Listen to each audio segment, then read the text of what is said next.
many people don't understand this, but making money doesn't change who you are. It just enhances the person that you already were before, and it amplifies it.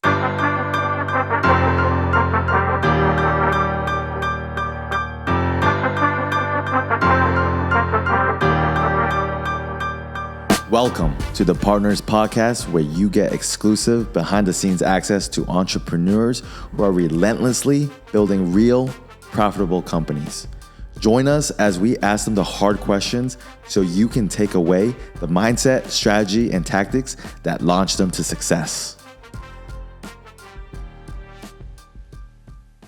Welcome to another episode of the Partners Podcast. We're here today with a very special guest. I was just in Guatapé with him. He's all the way out here in Medellin, Colombia. We have Reed. Why don't you go ahead and just introduce yourself? What's your claim to fame? Why do people even care about you? Well, Brandon, thank you for having me on today at your penthouse in beautiful Medellin, Colombia. But yeah, for the people who don't know me, my name is Fareed Abedini. I am a serial entrepreneur, real estate investor, and an Airbnb arbitrage investor. I mainly specialize and accumulated a lot of my wealth from obtaining properties from homeowners to then sublease those properties as short-term rentals, which is called the Airbnb Arbitrage method. Have been doing that for a little over 4.5 years since COVID started. And now I'm doing fix and flips, I'm buying rentals, and dabbling into other avenues of real estate as well. Well, there's haters out there in the comments saying Airbnb is a bubble, it's a scam. What do you have to say to those haters? Yeah, I mean, the same haters who thought e-commerce was a scam and drop shipping was a scam and affiliate marketing was a scam years ago are the same people who are going to be complaining about the Airbnb arbitrage business, right? And the truth of the matter is there's competition wherever you go. I don't necessarily think anything is particularly saturated. I feel like it's your job as an investor and an entrepreneur to outcompete other people. Some industries are less competitive than others, but nonetheless, the scammers who are complaining about the business are probably the people who are too afraid to start themselves. And usually the people who talk shit or hate on other people stems from a lack of, security and in many ways insecurity from themselves who just weren't confident enough to do it themselves. So yeah, for sure. I heard that saying that if you're doing better than someone, you usually have nothing bad to say about them, right? So if you reverse that, then I think there's a lot of people out there that need to work on themselves. But for those who might be interested in potentially mentoring with you or learning from you, like what type of place do they have to be in their life, and what type of mindset do they need to come in to work on this opportunity? I mean, I tend to only work with people who are serious about getting into the real estate business long term, right? Because I understand Airbnb arbitrage is the foundation of real estate, right? You don't need a license, you don't need an insane amount of capital, and you definitely don't need experience to get into the business. So it's definitely the foundation that you want to start upon. And what I'm focused on is working with individuals who want to create long-lasting portfolios and generational wealth. Because once you get into the Airbnb business and you start to generate the amount of cash flow that is normally generated through real estate, then you can reinvest that cash flow into other avenues such as buying and holding, fix and flips, Section 8s, whatever you'd like. So when it comes to like your first rental property or Airbnb property, where should someone start, and what are some of the do's and don'ts? So there's 3 things that you really want to focus on when getting into business just in general, right? The first thing is obviously capital, right? You need money, you need gas in the tank to be able to move the vehicle, right? And the second thing is going to be mentorship and guidance, because you could have all the money and all the gas in the tank, and it doesn't matter what type of car you're driving, if you don't have a GPS or if you don't have a sense of direction, you're going to be driving in the wrong direction. And the last thing you want to do is drive a car at night with no headlights on. So having a coach and a mentor is very, very important. And the last thing I would say is the most important thing is being able to put your foot on the gas and being that individual and that operator who will be driving the vehicle yourself. You have to be willing to take action, because you could have all the money in the world and all the guidance in the world, but if you're not willing to sit down at the end of the day and take action on something yourself, then no one else is going to move the vehicle for you. Yeah, that resonates a lot because I know a lot of people that are self-help junkies that just consume content and strategies and like, oh, I can just learn that on YouTube, but they just, after everything, they don't do anything with it. And the person, like Harmozy said it really well in a story, like the two different types of groups of people, the ones that were asked to make the best piece of pottery, but they had one opportunity and one chance, and the ones that were doing it for a whole semester, making as many pieces, the people that made the most pieces, their worst pieces, like at the end, were better than the group that were trying to perfect that one piece. So tell me about like getting the reps in. Like how do you get the reps in when it's such high stakes in Airbnb? Like you're signing potentially a lease, right? It could be a year-long lease, and you're on like you're kind of like your ass is on the line. And your ass is on the line. You're committed. You're pot committed. You buy furniture. You set all that up. Right. You know, like how do you do it right, and how do you put yourself in a situation where you don't risk failure? Right, yeah. I mean, you really can't not risk failure. I mean, you have to be able and willing to take risks before you get in the business, right? It's like first time swimming, right? When you get thrown into a pool, you have to know that the consequence of not floating is drowning. You have to be aware of the consequences of risk. And so, you know, there's two types of people, right? There's the type of person who will not ever get into the pool and won't ever swim. And there's the type of person who they'll understand the consequence, and that will motivate them and drive them and fire them up even more to figure out how to swim, right? And so I love that analogy because when I got into the business, I wasn't going on YouTube. I wasn't, you know, watching videos 24/7. Like, I'm a dyslexic person. I hate school. Like, I can't sit down and read articles and textbooks. No, like the way I learn is by just doing it and getting into the business and taking action and learning through failure and trial and error. And so that's how I learned, right? I found a mentor, I found a coach early on who I wanted to become and put myself in his position, and I did whatever it took to become that person. And so that's what I recommend to other people as well is, it doesn't matter what industry you're in, find someone in that industry that you resonate with, that you would like to shadow and become that person in 5 to 10 years, and do whatever it takes to be shadowed by him, to be mentored by him. Yeah. So about mentorship, how do you figure out like if someone's bullshitting you and someone's like a fake guru and someone who's legit? Like how do you qualify properly? Yeah, that's a great question. So in 2020, when I first got started, I bought a course from a very, very well-known big Airbnb guy, which I won't mention, but you know, and it's funny because we're still friends today. But I bought a course through this person. It was for $5,000. I got on one Zoom call with him, and his sales closer closed me out, and then I got pushed to another Zoom call with the actual guy himself. And I remember him giving me a bunch of like videos and PDF like courses to read and watch. And then he added me into a community of 130,000 other people and literally said, good luck, here's all the resources, have fun.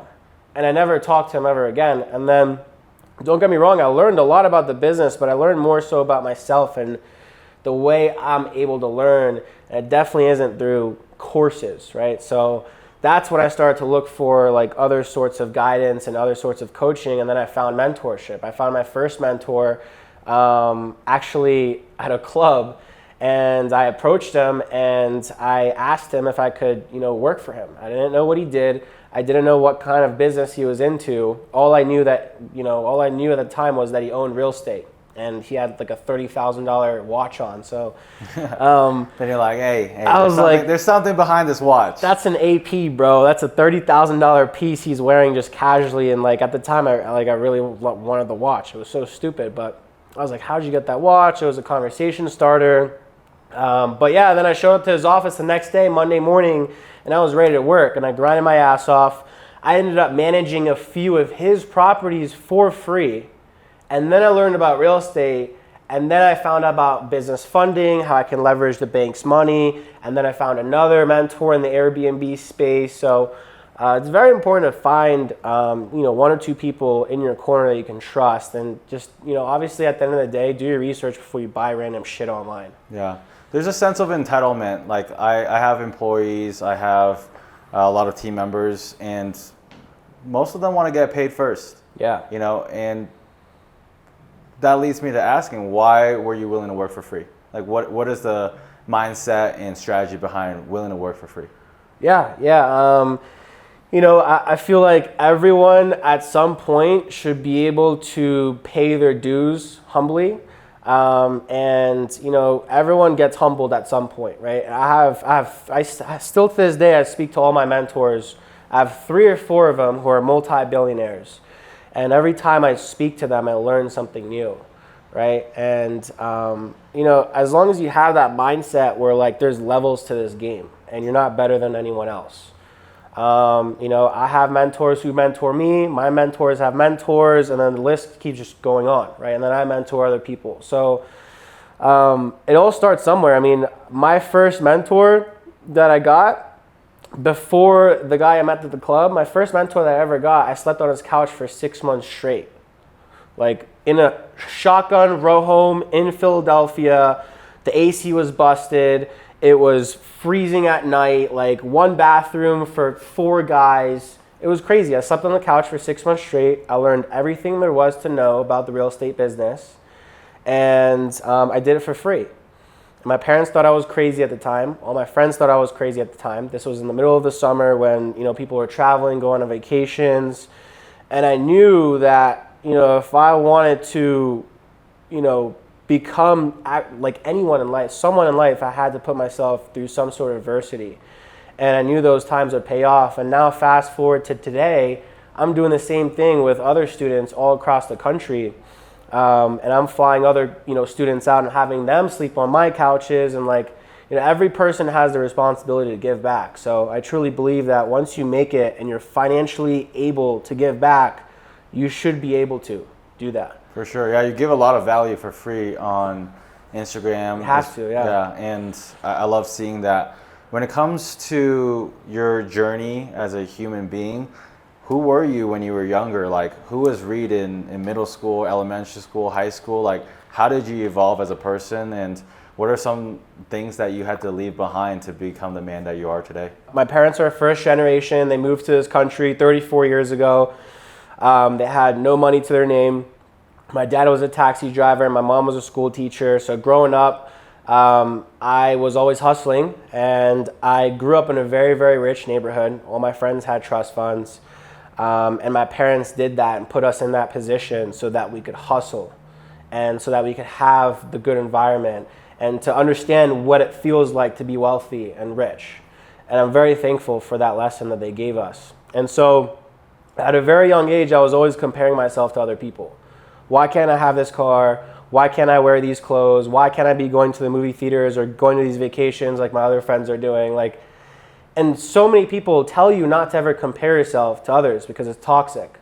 For me, it pushed me to become a better person and to the person I am today. And I still today compare myself constantly to other people.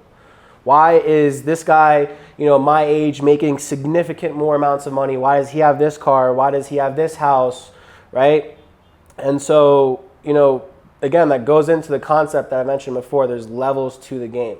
There are 17, 18-year-olds who are making 7 figures a month. They're making us look bad. From day trading, e-commerce, whatever, right? And so if that doesn't motivate you, if all these cars in Miami and LA and all these areas don't motivate you to put yourself into that position, then what the hell are you doing with your life? Yeah. So that was my upbringing. It was very difficult,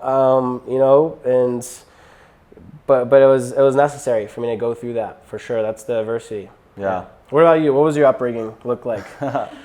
I would say I was always curious. Growing up, I think that's what led me into entrepreneurship, is always willing to ask as many questions as I can to anyone I met. And I remember driving to Sunday school with my dad and asking him a bunch of questions like, hey, why is that this? And, what's going on there? How's that work? And I also was a troublemaker, dude. And I feel like that's what you need to be a successful entrepreneur, to be able to walk that fine line of you know, like being a little bit of a bad boy, like, hey, like you look at a successful company like Uber. If they followed the rules, they would have never got an Uber on the road because of all the regulations that taxis had. And it's with everything, you know, like if you want to be successful, you got to be a little bit like naughty. And I was kind of a rebel in middle school. I was throwing fireworks around. I was standing up for my political views, and I ended up getting into trouble.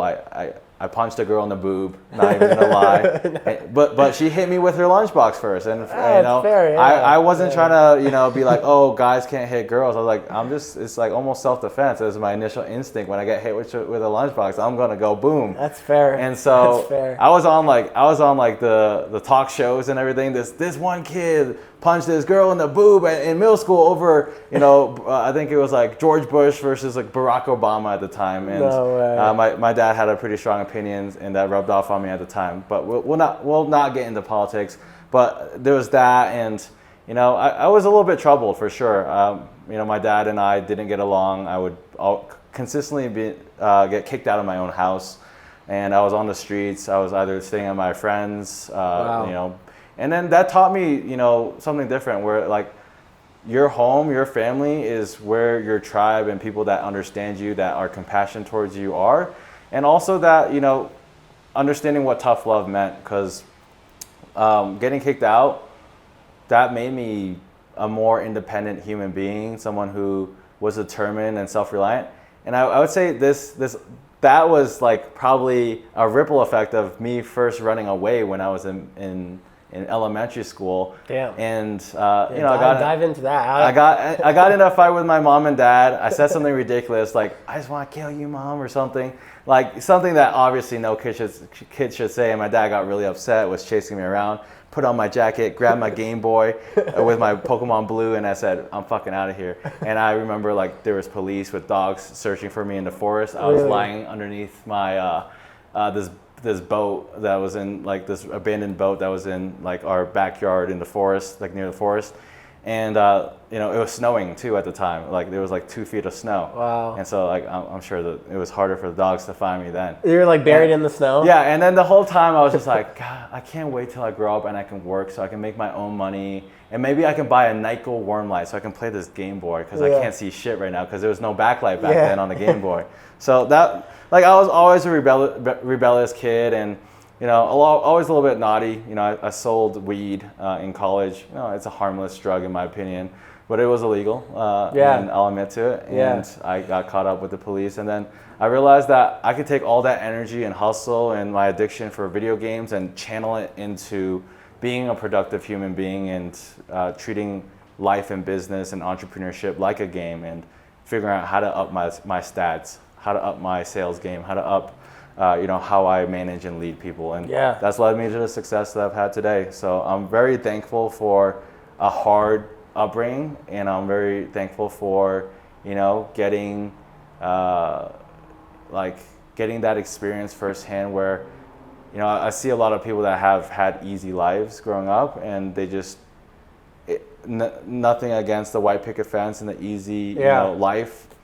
It's just a choice. Yeah, you have to be willing to make that choice. And I agree with you. Life is like a video game. It's like in GTA when you're, you know, completing different missions and completing different levels, and then you go to the store and then you buy clothes and then you get a new car and then you customize the car. Like, yeah, it's fun. And so many people spend so much time and money doing that in a video game, but you know, when you look at their lives, they're not doing any of that for themselves. And when you look up and you're like, my life is literally like what you see in Instagram. I'm not even fronting. Like, it's pretty cool. So that's something else I want to talk about is like, I saw you on Instagram and I saw you in real life, and it seemed like it was a real reflection of like what I saw, which is like good and bad, right? You know, like, is that lifestyle something that, like the partying, the traveling, is that something that you want to keep going? Is it sustainable?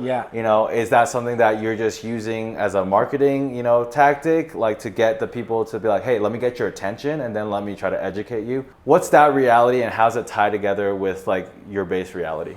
Yeah, like I won't hold you. Like, To admit the truth, in the beginning, I was on Instagram and all I really thought would get views would be like, lifestyle, cars, money, girls, like this is really going out, partying. That's all I really like cared about. And I thought that was like the vision, right?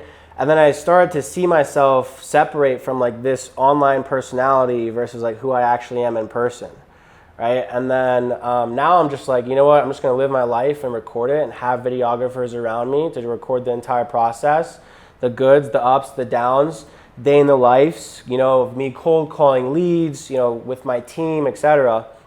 And yeah, I mean, like Instagram, like obviously it's still super flashy and everything, but that's just the lifestyle. And like my goal is to like not only like live the lifestyle, but to, to sell it and to actually be in that dream and to, make everything come to reality. And this goes back to the same topic, like everyone thinks Instagram is so toxic and it's, because of all these cars and the money and all this stuff. But, when you think about it, someone owns the cars, right? Like all these cars in Miami, the boats, the jets, like someone owns these things, right? Why do you have to focus on the bad and say it's toxic when in reality you could be that person who are owning these assets and liabilities or whatever? Yeah. So as long as you know the difference between like, and you're not just aimlessly scrolling and being a consumer and just consuming, content like a brainless idiot, as long as you're doing something about it and that's motivating you and you're learning something online, because you could use social media for so many different things nowadays. So it could be a powerful weapon. For sure. So how do you keep it all up? Like what is involved in how much you invest in your content engine and like how have you evolved it? Because we broke this down when we were eating chicken with that amazing hot sauce back when we were driving back to Medellin. That was amazing, dude. It was like $3 for a piece of chicken like this big. Yeah, it was awesome. Break it down to me on like the evolution of your content game. How did you first get started? Like what was your approach there? And then how did you evolve and add to the team? Yeah, so I mean, I first got started shooting content a couple years ago, and I hired my first intern. He lived on my couch just like I did when I was being mentored by my mentor. And his entire job was to walk around and record me with an iPhone. I bought 2 iPhones. I had one for my work and then one for my personal. And I would give him my work phone to walk around and record me like 24/7. And like it was literally like glued to his phone. I actually got the phone at one point, like he was like, slacking and not recording. I literally took the phone, I put it in his hand, and I taped it around his hand. And I'm like, record me 24/7, bro. That's your freaking only job.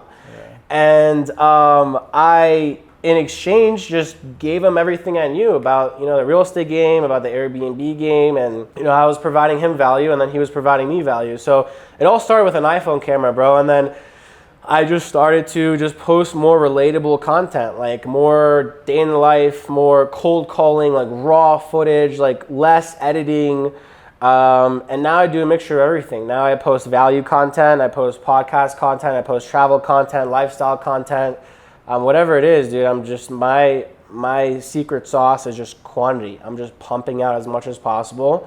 I'm trying to impact as many people as possible.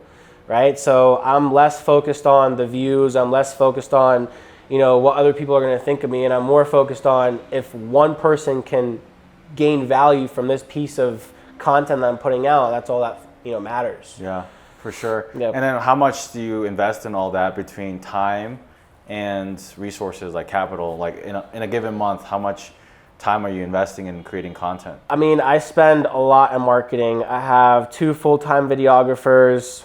It's running around like $10K a month on those. And then I've got an office, and then I've got a bunch of camera gear, traveling costs, food costs, editing costs. I mean, and then I run ads as well to keep up with the social medias, all my accounts. I'm probably running around like close to $20,000 to $25,000 a month just off marketing. Would you say that's like essential at this point? Like, would you cut that ever? It's definitely essential. And I'm trying to figure out a way to spend more without wasting any money. I think the biggest thing when it comes to marketing is tracking, right? Like, if you're spending a shit ton of money in marketing, you better be spending an equal amount of time and money on tracking, because if you're just dishing out dollars and you don't know where your leads are coming from, then you're not going to be able to get an ROI on your investment, and you don't know where you really need to be focused on. Yeah. And so like reducing the leakage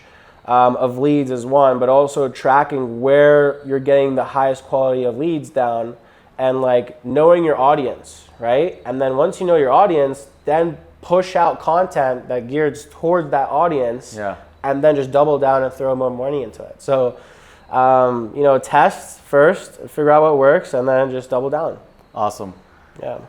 Talk to me about free shit versus paid shit. And what do I mean by this? Like, there's like a dichotomy, right? At one point you had an intern that was pretty much working in ways for free, like more of a trade. And now you're paying, solid guys out there, solid videographers, 5, 10K a month. Why the switch? And then same with your mentorship, the free mentorship versus the paid mentorship. What's the difference, and how do you approach how you do each one? Yeah, so every person, in my opinion, has a responsibility to give back value for free and also charge for their time and charge for their value, right? Like, if I was the type of person, and many people think I'm the type of person who just charges for courses and mentorships and all this shit online, and people are like, oh, you just want to fucking make money off me and all this crap. When in reality, they don't know that I've hired 6 interns before, and I've had them sleep on the couch. I've had paid for all their travel, food, expenses, right? I'm giving back to the community as much as I can. The same way I learned and I went through the mentorship process of living on someone else's couch and being a bitch boy for 6 months straight is the same process that I'm putting other people through, which is helping them out significantly. So yeah, I mean, free value is definitely I believe, every single person should be giving out value for free. I mean, you don't want to just because otherwise no one trusts you. Like, oh, this guy's just looking for money, right? But there should be enough abundance to go around to give value for free.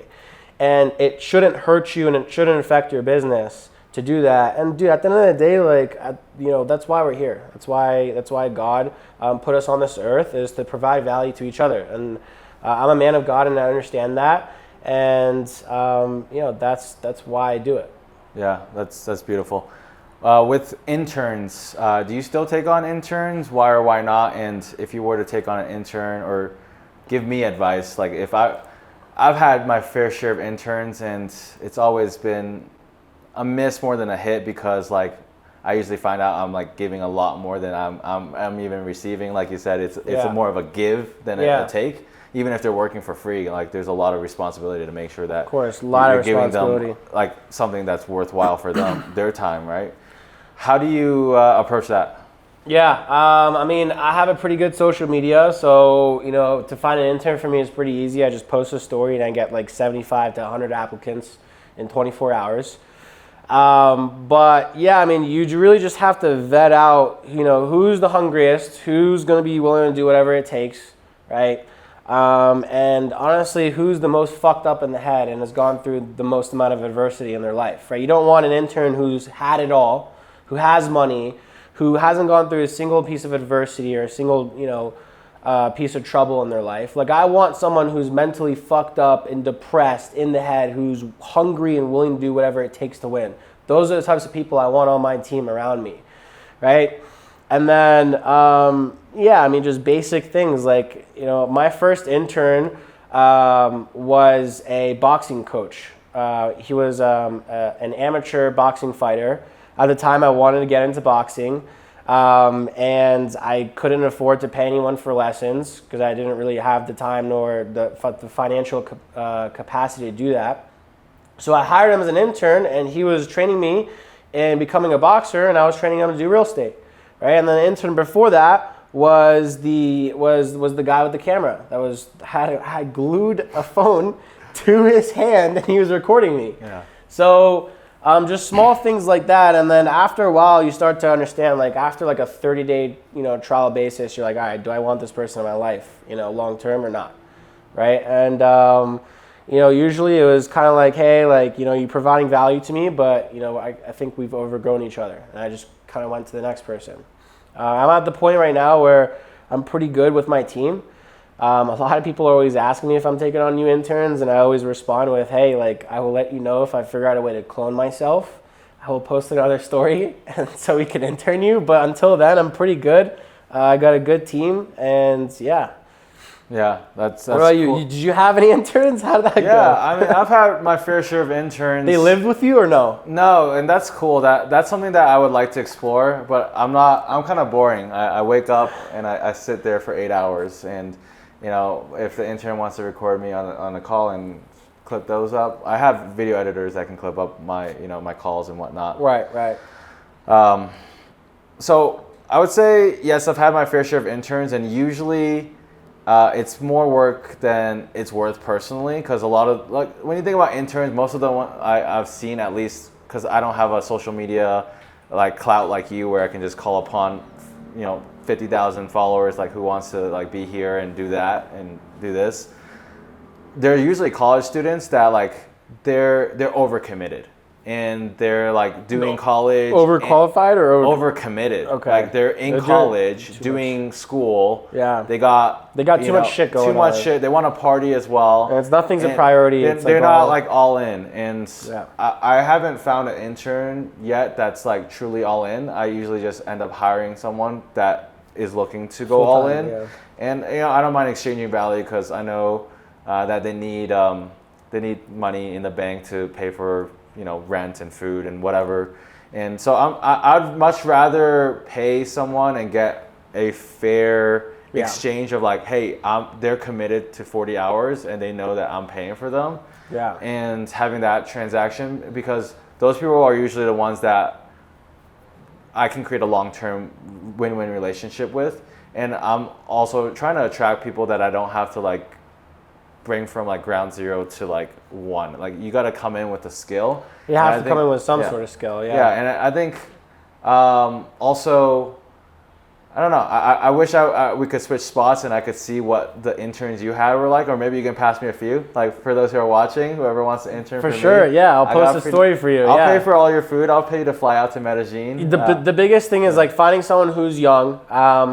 For me, like, my intern can't be doing school, right? School is the biggest distraction, and to be honest, like, it's the biggest scam ever. Like, why would you, like, so many people are complaining about a $5,000 or $10,000 mentorship or a course, yet they go to school and pay $100,000 for 4 years. And they're in debt for 40. And they're not even coming out with a job, or their school guarantees you nothing. Yeah. You're not guaranteed anything by going through school. Yeah. So my first thing was like, my intern can't be in school. They can't have another priority or a job. And they can't have any debt. Right? Because if I'm going to fly out an intern all the way from another state to live with me, right? They can't have any other responsibilities. I don't want them to. I want them to be 100% wired in, locked into what I'm doing. Yeah. Right? Because if we're trying to build something together, I don't want you to go out and have to take calls and meetings for other random shit, or do classes for other random, schools or whatever. So in a sense, like, I'm looking for a clean slate, someone that could build up and mold and turn them into essentially another version of myself, right? Yeah. How have your interns ended up? Like, where are they at now, if you keep track of them? Interns are pretty good. I mean, we have one intern here, sitting here, like, literally in the same building. His name is Andreas. And yeah, I mean, now he's my current property manager, and he's managing all my properties, and we're helping him scale his own portfolio. In the beginning, he was sleeping on my couch, recording videos of me, and doing, just random basic shit, intern work, cleaning dishes, cleaning the house, right? And now he's gotten to the point where, like, he's graduated all that crap, and he's proven his adversity, and he's proven his loyalty, and now we're giving him more responsibility. And slowly, it's like, you got to keep giving them more responsibility to see how they can handle it. You can't just drop a bunch of shit on them, right? But you also can't just not give your intern any work to do. For sure. Right? So in the beginning, when I hired an intern, I was giving them literally all my fucking bitch work, cleaning, everything, and then also, like, really important things to do. And I'm, like, trying to figure out if he can manage the bitch work and the really important tasks.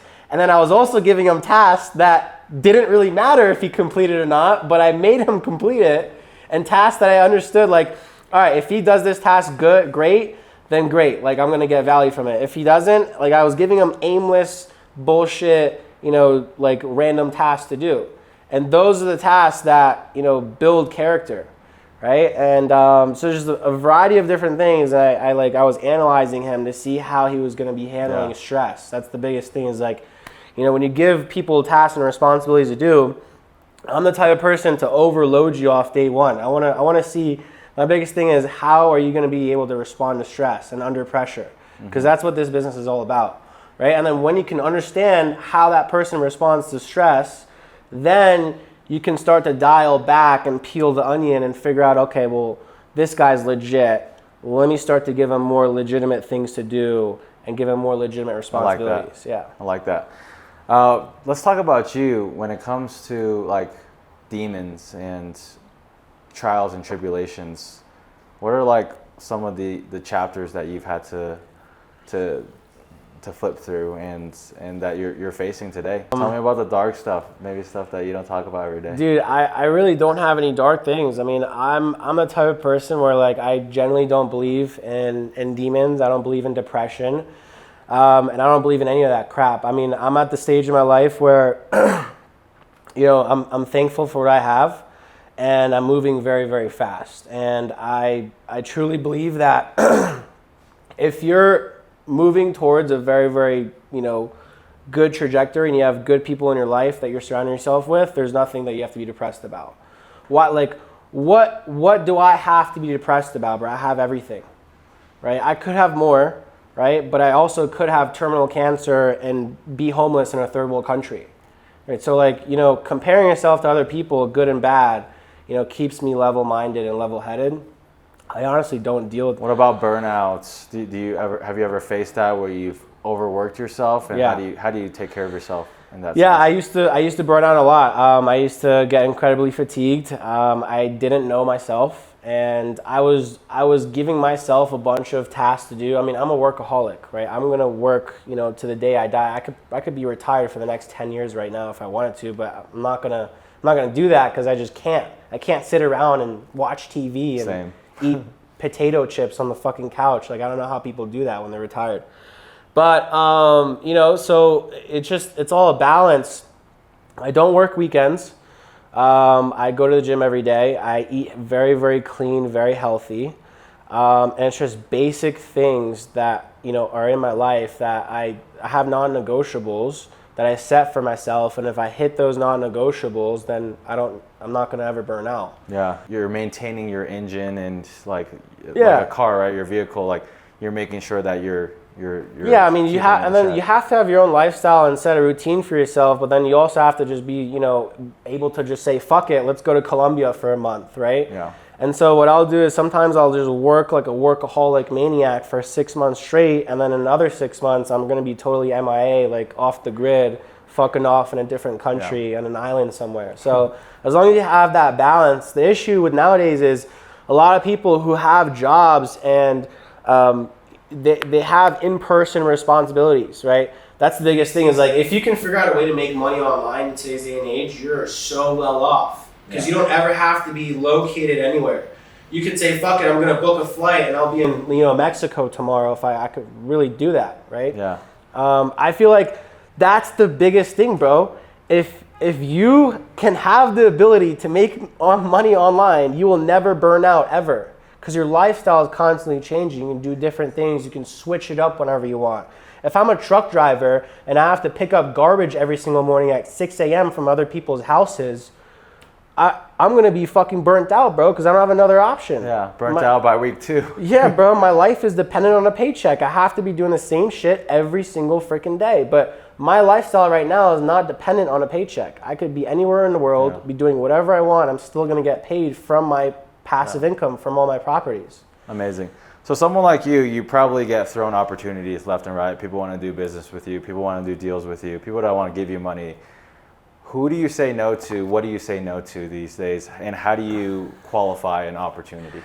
Yeah, I was having this conversation actually with my girlfriend yesterday and a couple weeks ago.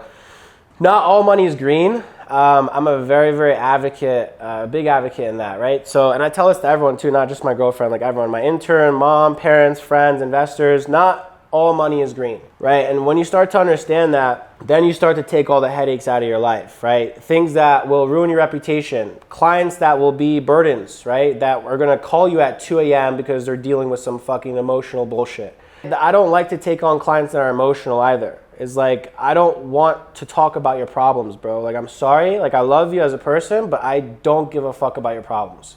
I'm here to make you money, and you're here to, you know, provide value to me in return. This is a business relationship. So in the business setting, I don't take on, you know, people who I feel like would be a headache for me in the future. So I'm mainly just focused on higher ticket individuals right now. I'm, you know, trimming down my portfolio, focusing on bigger deals with private equity investors, accredited investors, and just, you know, individuals who want to invest into larger properties, larger assets, right? I'm done with the whole, like, you know, dealing with the one-on-one personal, like, issues with people. Yeah. Have you ever been fucked over big time, and how'd you handle that? Yeah, I mean, I've been fucked over many times. You know, my biggest thing is loyalty and communication, and like it's very, very difficult to get both nowadays. The biggest way I've probably ever been fucked over is, you know, when it is in a loyalty aspect. Like in this business, I've made a lot of people a lot of money, and people do switch up when they make a lot of money. And it's not even like people don't switch up when they make a lot of money. People just reveal who they already were. Many people don't understand this, but making money doesn't change who you are. It just enhances the person that you already were before, right? And it amplifies it. So unfortunately, I've dealt with a lot of situations where like I didn't know someone's true colors until we were doing business together and we were becoming very, very successful. And then the money just like out of nowhere, boom, like here's who I am. I'm a fucking shitty person. Right? And then now you have to like see that, and now you have to deal with that. And it's very difficult to cut that person off. It's very difficult because you're doing business with them, and now you see the type of person they are, and you're like, fuck, now I'm screwed. So I mean, loyalty is my biggest thing. Communication, I've been fucked over many times over that, and yeah, and that's why I like to, you know, keep my circle small. What about you, bro? I'm sure you've had a lot of bad experiences. Yeah, I would say the biggest one is one of my directors that I put in charge of pretty much the entire business, director of operations. He threw like a coup d'etat, like a mutiny against me, and tried to get all the other managers just riled up against me, spreading like private messages that I was sending between my business partner and I, like stuff that, you know, there's always going to be drama, there's always going to be a heated conversation, but there's a level of, you know, decency and respect that you want to maintain, especially I'm the owner of the company, and he found out real quick. The next day he lost his email, he lost his access, and got liquidated. And he pretty much was the highest paid or like well over six figures, was about to be put on a. How do you not know you were the owner of the company? He did know. Oh, okay. And he still thought like that's why he was so stupid, right? And now he lost his, you know, lost a big potential, and I cared about him enough that I gave him a $50,000 severance, and he still fucked me over. He owed me like $3,000 personally. He didn't even give me my $3,000 back after I paid him $50,000 severance. So I should have just cut it early, but you know, I try to believe in the best in people. Yeah. And you know, there's a lot of others, but I would say like every time that I've been fucked over, the most important thing is I take ownership and responsibility of that situation. I was like, what could I have done differently? Exactly. What could I have done better? How can I avoid these situations moving forward? And not be a victim, because if you want to play a victim, dude, you're going to get nowhere. You can literally be a victim every single day. There's always something happening to you, you know, but I like to believe that everything is happening for me. And so that's helped me approach business and life a lot more effectively, is, you know, looking at it from a pragmatic lens and not an emotional lens, and seeing what I can learn from it and how that can benefit me, because a lot of it is blessings in disguise. A lot of the things that happened to me when in the beginning, where like I lost a lot of money, or I was cheated on, or I was hurt, that made me into a better business leader, as well as a more good human being. I would say, like, being able to learn to forgive is a beautiful thing to learn in the process of being fucked. Yeah, I mean, you get fucked all the time in business, bro. A lot of women don't know this, but a lot of men get cheated in business and fucked over so many times. I mean, ask me how many times I've been cheated on by my business partners, right? Exactly. Like it happens all the time. So, and it's the same thing that correlates to life as well. But I agree with you, dude. I mean, you always have to have responsibility. Like you always have to take responsibility for your actions, no matter what the circumstance is, right? If I'm wearing an Omega watch and Cartier bracelets and rings and chains and I'm walking out in the streets of Colombia and I get robbed, obviously, you know, the person who's at fault mostly is the person who's going to hold me at gunpoint and rob me. But do I have to hold myself to some sort of responsibility and accountability for being robbed for wearing all this jewelry in the streets? Of course, right? Exactly. It's the same thing in business. Like, yeah, you could get fucked over so many times you can point the finger at the other person, bro, but you have to be mature enough to say, hey, I put myself in this position. It's my fault at the end of the day, right? And if you're always taking that responsibility and accountability on yourself, then you're going to learn through that. Yeah. Well, super appreciate you being here, Reed. Let's wrap it up with 2 more questions. Of course, let's do it. Where do you see yourself in like a decade? Do you still see yourself like a party animal, like a rock star like type, or do you feel like you're gonna settle down with kids, you know, like more like, you know, chilling, you know, in a villa in the mountains? Like, where do you see yourself? Yeah, great question. No, I mean, I'm at the point in my life where I pretty much have everything that I ever dreamt of. Now I'm looking to share with other people. Right, and looking to definitely settle down and just build a team that I can rely on forever, and to just build an empire that's going to last forever as well. And so I'm taking things slowly, and now I'm, you know, focused on more quality in my life, like quality time, who I'm spending my energy with, who I'm spending my money with, what I'm spending my money on, right? And you know, that's what really, I guess, at the end of the day matters, right? Beautiful. So yeah. What about you, bro? What's you settling down? Yeah, I think that's within the cards. Definitely, I got the dog. You know, kids hopefully in the near future. Yeah. Because that's a different. That's something that is so foreign to me. It's like Mars. You know, like the concept of having a family and kids. Because all I do is hustle. I'm like you. I'm in many ways a serial entrepreneur, a workaholic. I love that. It's like if work to me feels like playing Pokemon when I was a little kid. Like it's amazing. And yeah. I love the challenges that it comes with. I would say the most important thing for me when it comes to the future is just like continuing like being a good person and not losing sight of that, and wanting to give more than I take, and leaving everyone better than I found, like everything better off than I found it. Never trying to burn anyone for a quick dollar, and you know, just staying true to my principles. Dude, this world is incredibly small, bro, and things do come around for like full circle. And you know, like it's like with the social media presence that I have, and like I hate fucking coming back to this, bro. And this is like in the most like non-arrogant way of me saying this. With the social media presence that I have, it becomes more and more like important to build relationships with people. And many people don't understand that. They're like, oh, this is some scammer, some guru online. Like, bro, if I was going to scam people, I wouldn't be on social media. Yeah. Like, you know what I mean? Like, I would be fucking doing deals behind closed doors. Like, I'm so transparent with everything I do. Like, my entire resume is online.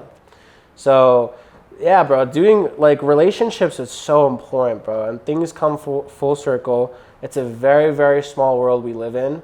And you know, people will figure things out very soon if you're the type of person to fuck someone over. Yeah. And in the same token, right? If you don't fuck anyone over and you do good business and deal in good faith, right? You will get so many referrals. Like half my businesses right now is done through referrals. I don't have to like post. If I stop posting content tomorrow, I could be good. Like yeah. If you fuck someone over, it's like, it's a quick dollar. If you want to do it right, you'll like the lifetime value. Yeah. Like I could make a quick, like, you know, few $1,000s off, you know, someone if I wanted to scam someone off a course or something. But the lifetime value is like one person can become a 6-figure client, a 7-figure client. Yeah.